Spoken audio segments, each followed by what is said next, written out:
ഇത് നമുക്ക് മുട്ടയും പഞ്ചസാരയും മാത്രം വെച്ചിട്ട് ഒരു 5 മിനിറ്റും കൊണ്ട് നല്ല അടിപൊളി ടേസ്റ്റിലൊരു പുഡിങ് തയ്യാറാക്കാം. വീഡിയോ ഇഷ്ടപ്പെടുകയാണെങ്കിൽ ലൈക്ക് ചെയ്യാനും ഷെയർ ചെയ്യാനും അതുപോലെ ഞങ്ങളുടെ ചാനൽ ഒന്ന് സബ്സ്ക്രൈബ് ചെയ്ത് സപ്പോർട്ട് ചെയ്യാനും മറക്കരുത്. എങ്കിൽ നമുക്ക് വീഡിയോ കണ്ടു നോക്കാം. ഒരു ബൗൾ എടുത്തിട്ടുണ്ട്. ഇതിലോട്ട് നമുക്ക് 2 മുട്ട പൊട്ടിച്ചൊഴിച്ചു കൊടുക്കാം. അതിൻ്റെ മഞ്ഞക്കരു പൊട്ടാതെ വേണം ഒഴിച്ചു കൊടുക്കാം കേട്ടോ. മുട്ട പൊട്ടിച്ചൊഴിച്ചു കൊടുത്തിട്ട് അതിൻ്റെ ആ മഞ്ഞക്കരുവും ആ വെള്ളയും ഒന്ന് സെപ്പറേറ്റ് ചെയ്തെടുക്കണം.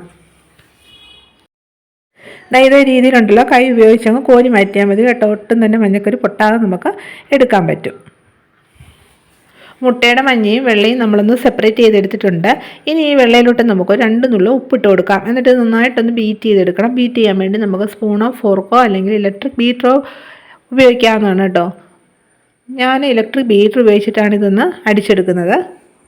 സ്പൂണോ വിസ്കോ ഉപയോഗിച്ച് നമ്മൾ ബീറ്റ് ചെയ്യുകയാണെങ്കിൽ കുറച്ച് അധികം സമയം എടുക്കും ഇതൊന്ന് പതഞ്ഞ് കിട്ടാൻ കേട്ടോ. ഇലക്ട്രിക് ബീറ്റർ ആണെങ്കിൽ നമുക്ക് വെറും 2 മിനിറ്റും കൊണ്ട് ചെയ്തെടുക്കാൻ പറ്റും കേട്ടോ. ആദ്യം ഈ മുട്ടയുടെ വെള്ളം ഉണ്ടല്ലോ നന്നായിട്ടൊന്ന് പതപ്പിച്ചെടുക്കണം. അതിന് ശേഷം ഒരു 1/4 കപ്പ് പഞ്ചസാര എടുത്ത് അത് 3 പ്രാവശ്യമായിട്ട് ഇട്ട് കൊടുത്തിട്ട് നല്ലതായിട്ടൊന്ന് അടിച്ചെടുക്കണം. നമ്മളിതാ നോക്കിയാൽ നല്ലതായിട്ടൊന്ന് പതപ്പിച്ചെടുത്തിട്ടുണ്ട്. ഇതിലോട്ട് നമുക്ക് ഒരു 1/2 ടീസ്പൂൺ വാനില എസൻസ് കൂടെ ചേർക്കാം.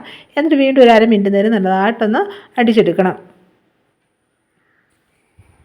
നമ്മൾ ഈ കേക്കിലോട്ട് ഉപയോഗിക്കുന്ന വിപ്പിംഗ് ക്രീം ഉണ്ടല്ലോ, അത് അടിച്ചെടുക്കുന്ന ആ കൺസിസ്റ്റൻസിയിൽ വേണം ഇതും തയ്യാറാക്കിയെടുക്കാൻ. എന്താ ഇതുപോലെ പാത്രം ഒന്ന് മറിച്ച് കൊടുക്കുമ്പോൾ ഒട്ടും തന്നെ താഴോട്ട് വീഴാത്തൊരു പരുവുണ്ടല്ലോ, ഇതാണ് കറക്റ്റ് കൺസിസ്റ്റൻസി കേട്ടോ. ഇനി ഈ മുട്ടയുടെ മഞ്ഞയിലോട്ട് 1 ടേബിൾ സ്പൂൺ പഞ്ചസാര ഇട്ട് കൊടുത്തിട്ട് ഒരു സ്പൂണോ ഫോർക്കോ ഉപയോഗിച്ച് നല്ലതായിട്ടൊന്ന് മിക്സ് ചെയ്യാം.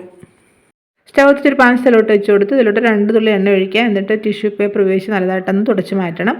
എന്നിട്ട് മുട്ടയുടെ മഞ്ഞയുടെ പകുതി ഇതേ രീതിയിൽ ചതുരാകൃതി വരുന്ന രീതിയിലൊന്ന് പറ്റി കൊടുക്കണം കേട്ടോ. എന്നിട്ട് ഇതിൻ്റെ മുകളിലോട്ടുണ്ടല്ലോ നമ്മൾ അടിച്ചു വെച്ചിരിക്കുന്ന മുട്ടയുടെ വെള്ളമുണ്ടല്ലോ അതിൻ്റെ പകുതി ഇതേ രീതിയിലൊന്ന് സ്പ്രെഡ് ചെയ്ത് കൊടുക്കണം. നല്ലതായിട്ടൊന്ന് സ്പ്രെഡ് ചെയ്ത് കൊടുത്തിട്ട് ഇതൊന്ന് അടച്ചു വെച്ച് 2 മിനിറ്റ് നേരം ഒന്ന് ലോ ഫ്ലെയിമിലിട്ടൊന്ന് കുക്ക് ചെയ്യണം. ഇപ്പോൾ 2 മിനിറ്റ് കഴിഞ്ഞിട്ടുണ്ട്. ഇപ്പോൾ ഇത് നന്നായിട്ട് വെന്തിട്ടുണ്ട്. നമുക്ക് തുറന്ന് നോക്കാം. ഒരു ചട്ടു ഉപയോഗിച്ച് നമുക്കിത് പാനിൽ നിന്ന് ഇളക്കി ഒരു പ്ലേറ്റിലോട്ട് മാറ്റാം. എന്നിട്ട് ഈ പാനൊന്ന് ടിഷ്യൂ പേപ്പർ ഉപയോഗിച്ചിട്ടൊന്ന് തുടച്ച് മാറ്റിയിട്ട് വീണ്ടും ഒരു 2 തുള്ളി എണ്ണ കൂടെ ഒഴിച്ച് കൊടുത്ത് ഒന്ന് തുടച്ചെടുത്തതിന് ശേഷം ബാക്കി പകുതി ആ മഞ്ഞ ഉണ്ടല്ലോ ഇതേ രീതിയിലൊന്ന് സ്പ്രെഡ് ചെയ്തെടുക്കണം. വീണ്ടും നമ്മൾ ബാക്കിയുള്ള വെള്ളയും കൂടി ഇതിൻ്റെ മുകളിലോട്ട് വെച്ച് കൊടുത്തു. എന്നിട്ട് ആദ്യം നമ്മൾ വേവിച്ചെടുത്ത രീതിയിൽ തന്നെ ഇതും വേവിച്ചെടുത്തിട്ടുണ്ട്. ഇത് നമുക്ക് പാനിൽ നിന്ന് ഇളക്കി ആദ്യം ഉണ്ടാക്കിയതിൻ്റെ മുകളിലോട്ട് ഇതേ രീതിയിൽ വെച്ച് കൊടുക്കാം. അപ്പോൾ നമ്മുടെ മുട്ടയുടെ പുഡിങ് റെഡി ആയിട്ടുണ്ട്. ഇതിൻ്റെ സൈഡൊക്കെ ഞാനൊന്ന് കട്ട് ചെയ്ത് നല്ലൊരു സ്ക്വയർ ഷേപ്പിലാക്കി എടുത്തിട്ടുണ്ട്.